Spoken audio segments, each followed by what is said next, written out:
มาโอนไหมเมียนไปยังบิงปงมาโอนไหม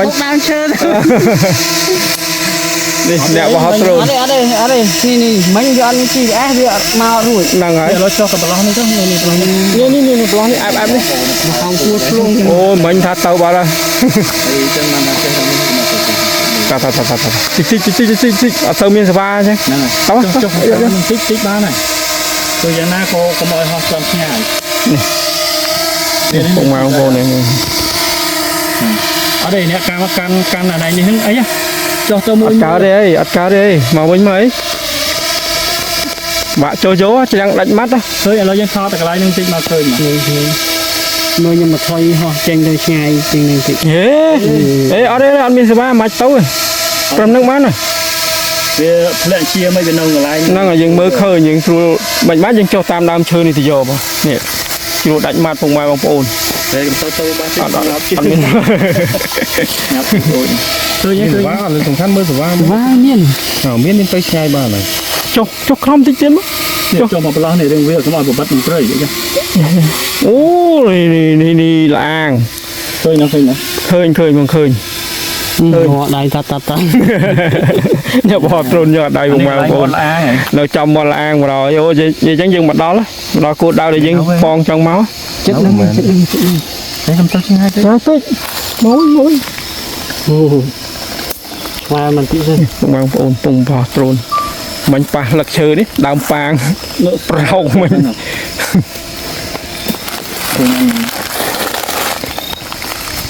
đây mồi nó phân nhẹ rôm sạch tại đây hao món to thì mua cái món ấy rồi tại đây chia rôm phê rôm bây giờ sắt chắp xi được mà lâu bò bồn anh đây xem vô rôm bò bồn mà bây giờ ai sắt anh ấy sắt bị chắp á đây lấy máy bài choang ở miền này bà này rôm sạch đó nè anh ấy mua ban vô từng châm mấy cái nào mấy rồi mấy anh ấy cô như mua của sắt ấy chắp cái xi này bò bồn này rôm mà này bò bồn cho rôm sắt lấy chui của mình nè mua nó hơi xa đây nè thò mà chia thôi nhé ở bên này na cu này na dòng mòn thế nó bò bồn đấy ta là dương tôi muốn chia bò bồn tôi chia bằng hai bò bồn dương cơ mình thật biết lâu cũng ta tôi cũng mọi bò bồn á mình lâu tròn thế bồn nam miền mình mò đó miền chị đá rosa ngặt trứng đi ra tầm lấy sạch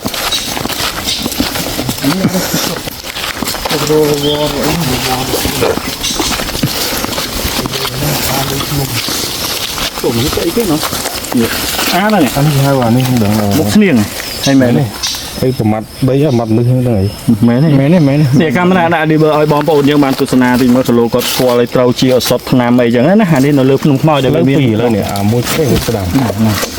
ở đây tơ crom anh đi tơ crom mày đây làm từ lơ pu phun mày à là những tơ crom mình những tơ đồ cái này sắc năng bự bút ở đây bom á khan bà vô dân khan mau du đá chỗ đập nam chiêng ai chẳng prey đồ chết bắt lâu chặt lâu ấy ói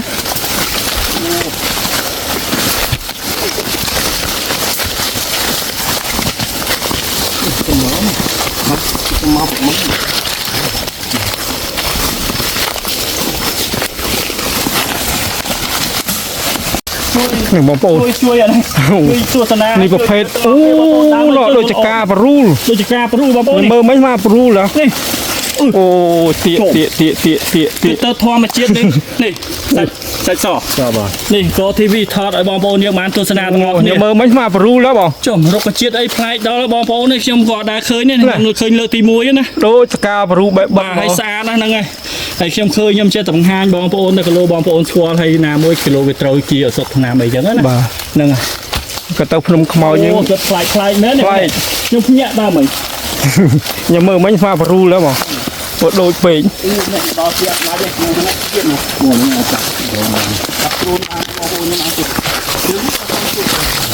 มินกิโลปดาได้บอกกับบ้าน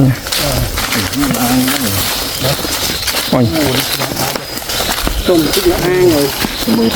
มือบอลเชียงได้อย่างมันอะไรนี่เชียงได้ไม่ใช่เลยยังเบอร์อุ้ยเลยบัดนี่เลือด នោះហ៎នោះហ៎ ស្លាល្អយ៉ាងដាច់ផុតបងប្អូននោះពកដើមអីនោះដល់ស្អាតនោះអូបងប្អូនជាងដាច់ខ្ញុំមកហ៊ានទៅចិត្តនេះយ៉ាត់ឡើយយកទៅមុខទៀតវីដេអូ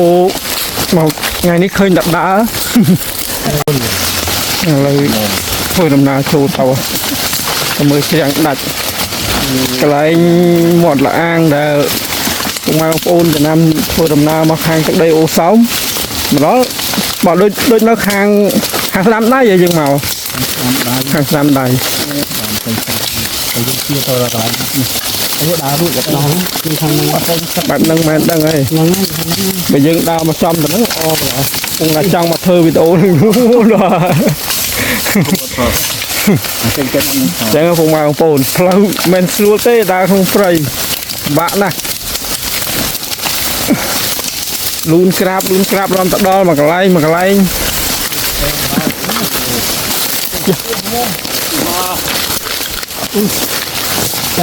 អូហ្នឹងហើយអូដល់ហើយពុកម៉ែបងប្អូននេះយ៉ាងដាច់តាមដល់ទេនេះខាងទៀតទៅចុះទៅណាមានផ្លូវណាឡើងវិញយើងអត់ទេចុះមកទៅនេះអូពុកម៉ែបងប្អូនជ្រោះចង់ថតអត់ទេវិញថតអានបាត់ហើយអានក្រោយអូនោះនេះយើងមើលពីនោះមកអាចចំម្ដុំហ្នឹងហ្នឹងហ៎បងកន្លែងចិននោះកន្លែងលាងយើងងាកមើលមក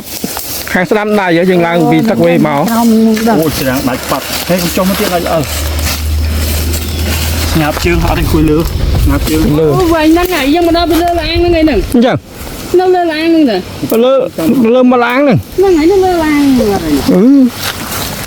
ពុកម៉ែបងប្អូនឥឡូវពួកខ្ញុំបានមកដល់មាត់លាងដែលពុកម៉ែបងប្អូនចំណាក់ពុកម៉ែបងប្អូនឥឡូវ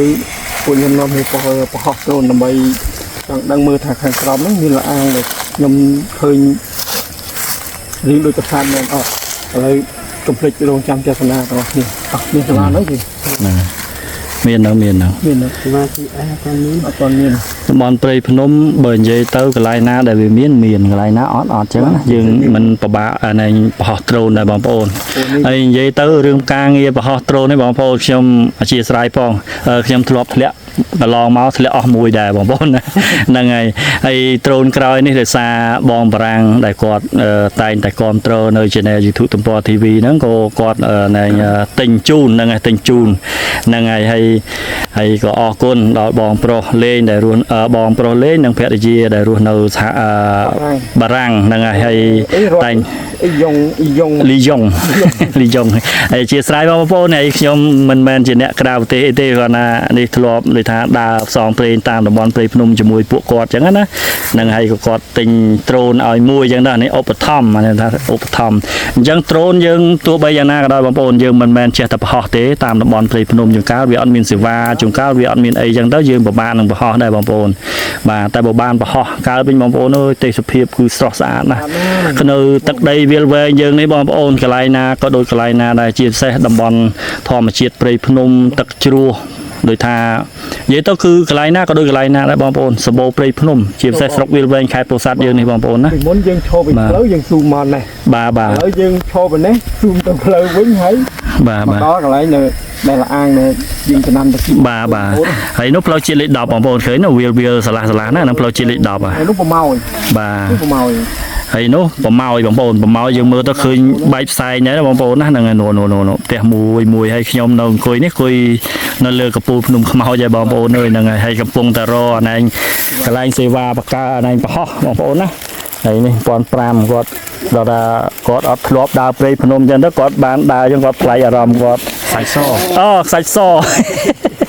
វិញនិយាយទៅបងប្អូនក្រុមតែមួយទេគ្រាន់ថាយើងចេះតែច្រឡំវគ្គវិនអីចឹងណាបងប្អូនណាអធិស្ឋានផងហើយនិយាយរួមទៅយើងអ្នកធ្វើ content ខាងវីដេអូខាងតំបន់ដើរតាមតំបន់ព្រៃភ្នំចេះគឺនិយាយទៅវាបែបមួយយ៉ាងដែរបងប្អូនណាហើយសំខាន់យើងទោះបីជាហត់នៅយ៉ាងណាក៏ដោយបងប្អូនចង់និយាយថាប្លែកអារម្មណ៍ ព្រោះអីនិយាយទៅពួកខ្ញុំចូលចិត្តកន្លែងណាដែលប្លែកជាពិសេសតំបន់ព្រៃភ្នំជ្រៅដែលប្រកបរឿងរ៉ាវអាកំបាំងអីចឹងទៅមានសត្វតូចសត្វធំអីចឹងទៅហើយណាមួយស្រឡាញ់ផងបងប្អូនស្រឡាញ់ធម្មជាតិបានចេះតែស៊ូបដូរដើរតាមតំបន់ព្រៃភ្នំជ្រៅទៅក៏បានថតបង្ហាញពុកម៉ែបងប្អូនយើងទាំងក្នុងប្រទេសក្រៅប្រទេសបានទស្សនាទាំងអស់គ្នាផងហើយជាពិសេសទឹកដីស្រុកខ្មែរយើងបងប្អូនណាធនធានធម្មជាតិបើនិយាយទៅពិភពលោកចង់ជាប់លេខ1ដែរណោះសាច់សណោះហ្នឹងព្រោះអីវានៅព្រៃភ្នំច្រើនបាទព្រៃឈើអីចឹងណាហើយនិយាយទៅស្អាតណាស់បងប្អូនហើយខ្ញុំអង្គុយនៅចំណុចនេះបងប្អូនឃើញនេះនោះផ្លូវជាតិលេខ10ហើយខ្ញុំអង្គុយនេះនៅលើកំពូលភ្នំហើយខាងនោះភ្នំខ្នងប្រទេសបងប្អូននោះ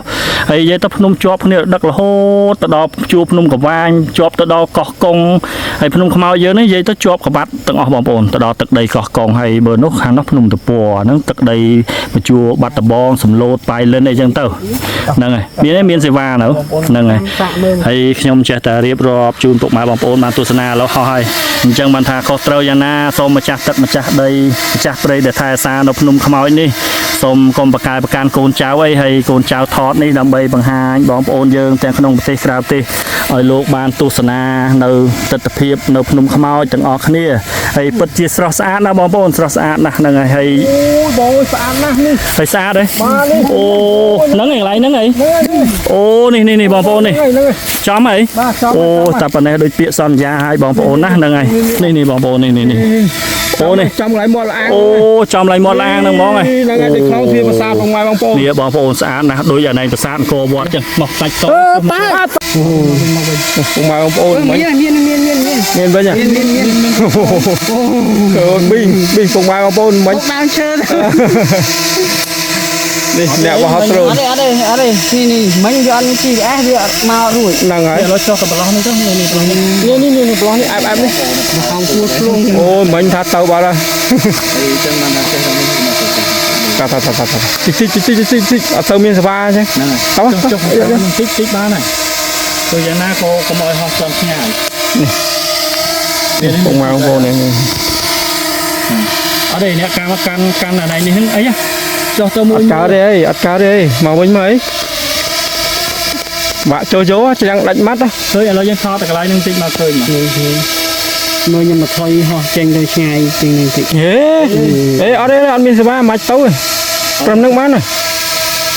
ធ្លាក់ជាមិនវានៅកន្លែងហ្នឹងហើយយើងមើលឃើញយើងស្រួលមិនបានយើងចុះតាមដើមឈើនេះទៅយកបងនេះ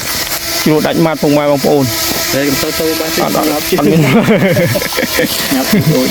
ឃើញបាទលើសំខាន់មើលសេវាមានទៅឆ្ងាយបានហើយចុះក្រំតិចទៀតមកចុះមកប្រឡោះនេះរឿងវាកុំឲ្យបបិទនឹងព្រៃអញ្ចឹងអូនេះលាងឃើញមកឃើញដៃតាអ្នកបោះត្រូនយកដៃបងប្អូននៅចំមាត់លាងបរយអូនិយាយចឹងយើងមកដល់គោលដៅដែលយើងបងចង់មកចិត្តហ្នឹងតែខ្ញុំទៅឆ្ងាយទៅតិចមួយអូឆ្ងាយមិនតិចទេបងប្អូនពុំបោះត្រូនមិញប៉ះលឹកឈើនេះដើមប៉ាងប្រហុកមិញ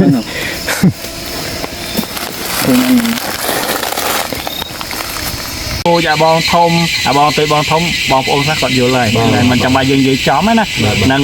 ហើយយើងថតចឹងដែរអញ្ចឹងយើងមិនចេះថតដូចជ្រោះចូលយ៉ាងយើងអត់ដឹងថាមានសត្វអីខ្លះទេយើងអត់ចេះតែបថុយណាហ្នឹងហើយអត់ដែលមានណាទូដល់ទេនិយាយរួមគឺកម្រមកខ្ញុំនិយាយព្រឺសបកម្រមានអ្នកណាមកចំកន្លែងចឹងហើយខ្ញុំធម្មតាយើងអ្នកធ្វើវីដេអូយើងចង់តែឃើញប្លែកយើងបានស្វែងរកកន្លែងស្អាតថ្លៃរកដែលចំណុចណាដែលបងប្អូនយើងចង់ទស្សនាចង់ឃើញចង់យល់ថាភ្នំក្នុងខ្មោចហ្នឹងវាមានស្អីប្លែកខ្លះអញ្ចឹងទៅហើយខ្ញុំក៏តាមហ្នឹងដែរបងប្អូនហ្នឹងហើយតាមពិតយើងទៅចង់ទៅដែរកន្លែងដែលគេល្បីនៅក្នុងខ្មោចបងបាទគេល្បីកន្លែងប្លែកអញ្ចឹងណាបាទយើងចង់ទៅប៉ុន្តែយើងអត់វាអត់ទាន់ចាំគោលដៅដែលយើងត្រូវទៅទេដោយសារតែអត់ចាំគោលដៅហ្នឹងបានន័យថាដូចថាយើងមិនចេះទៅណាមួយតើយើងដឹងចំណុចទីដឹងហើយឬមកក៏មានអ្នកជូនអាហ្នឹងបានយើងទៅបានយើងមិនមែនចេះតែទៅព្រាវណាអត់បានទេបងប្អូនភ្នំធំណាខ្ញុំនិយាយហើយនិយាយទៀតណាកាលណាទៅវិញទៅវាដាច់បាយដាច់បាទវាមានច្រើនខ្នងនិយាយទៅវាយើងមើលទៅឃើញតែមួយខ្នងអញ្ចឹងទេតែជាក់ស្ដែងជាតិពិតដល់ពេលយើងទៅហ្នឹងគឺវា ក្លាប់មួយឲ្យឡើងក្លាប់មួយឲ្យឡើង បាទហ្នឹងហើយចង់អញ្ចឹងណាហើយយើងមកនេះកន្លែងនេះដូចខ្ញុំនិយាយពីដើមមកអញ្ចឹងគឺនៅចំណុចទាបអត់តខ្ពស់ណា បាទទៀត បើតែខ្ពស់ទៀតបងប្អូននេះមានផ្លូវវាលំទៅទៀតតែផ្លូវដានជីដានសัตว์ទេណាបងប្អូនណាមិនមែនបើថាមានកន្លែងណាតម្រាយមនុស្សដែលគេរកផ្ការរកអីចឹងទៅយើងចេះដើរទៅទៅចេះទៅតាមទៅហើយក៏មិនចេះដើរតាមនេះយើងការពីយើងគេវិញបានវិញណាវិញអត់ស្រួលទេយើងមានទឹកតែម្ដងចេះដាច់ទឹកដាច់អីលើខ្នងភ្នំមិនមានទឹកទេបាទហ្នឹងយើងប្រយ័ត្នហានិភ័យជាងគេគឺតំបន់ព្រៃភ្នំខ្មោចប្រយ័ត្នជាងគេគឺវិញហ្នឹងចាំវិញហើយណាមួយចេះទៀតបើយើងដើរដឹងថាគោដើរយើងត្រូវដើរភ្នំខ្មោចយើងត្រូវដាក់ទឹកដាក់សម្ភារៈជាពិសេសគ្រឿងហូបតាមពេទ្យអីណាតែបើយើងចង់មកដេកណាបើមកដេកយើងដាក់សម្ភារៈស្បៀងយើងឲ្យបានច្រើនបន្តិចហើយយើងដើរយើងមើលហ្នឹងហើយឧទាហរណ៍យើងអង្គុយចេះនេះថ្ងៃចាំងលើក្បាលម៉ោងមើលម៉ោងប៉ុន្មានម៉ោងហើយម៉ោងវា2:10ជាង7:1បាទម៉ោង2:10ជាងមក1បើ2:10វានៅចំចេះអញ្ចឹងបើម៉ោងជាង1វារៀងជ្រេទាំងចេះតិចអញ្ចឹងយើងដឹងលិចដឹងកើត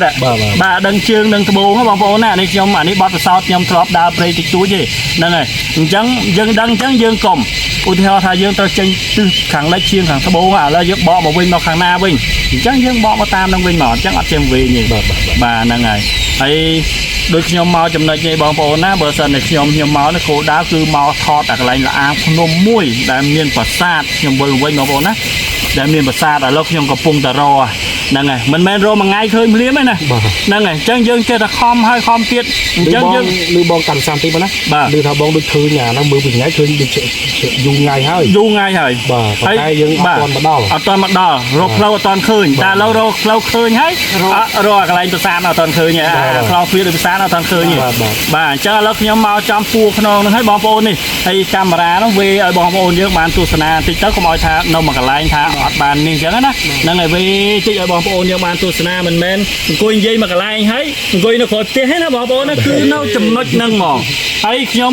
ទាំង3នាក់ទាំង4នាក់នេះខ្ញុំនឹងព្យាយាមបងប្អូនបើសិនជាអត់ឃើញនៅកន្លែងហ្នឹងខ្ញុំនឹងព្យាយាមបន្តវីដេអូទៅខាងមុខទៀតដើម្បីឲ្យបងប្អូនបានទស្សនាទៀតព្រោះយើងមិនអាចតែយើងមកចំណាយពេល1ថ្ងៃឬមួយក៏2ថ្ងៃយើងរកឲ្យឃើញមកហ្នឹងហើយតែបើសិនតែរកឃើញមែនដោយអានេះក្នុងរូបភាពដែលយើងក្នុងវីដេអូដែលដូចប្រាសាទហ្នឹងមែនណា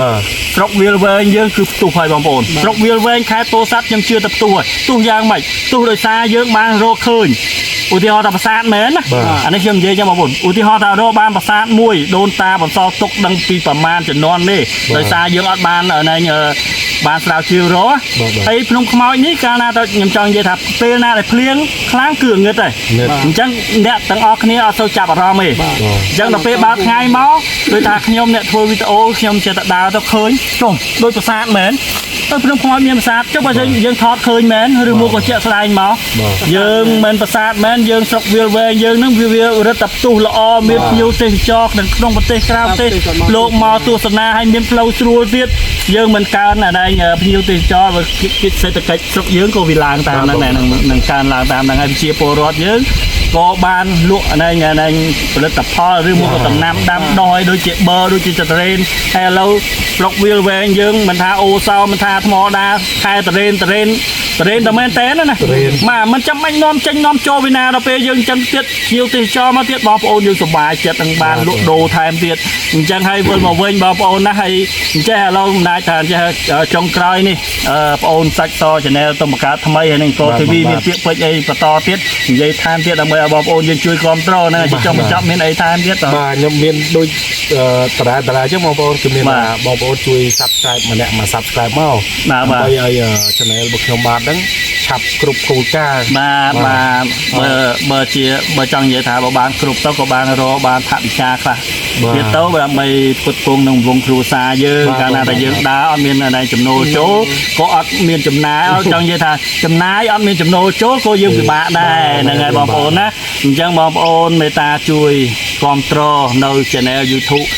ខ្សាច់សអង្គរ TV នេះទាំងអស់គ្នាបងប្អូនណាមិនថាក្នុងប្រទេសក្រៅប្រទេសទេហើយมันមានអីទេមានតែម្រាមដៃ10ដល់គោរពនិងជូនពរ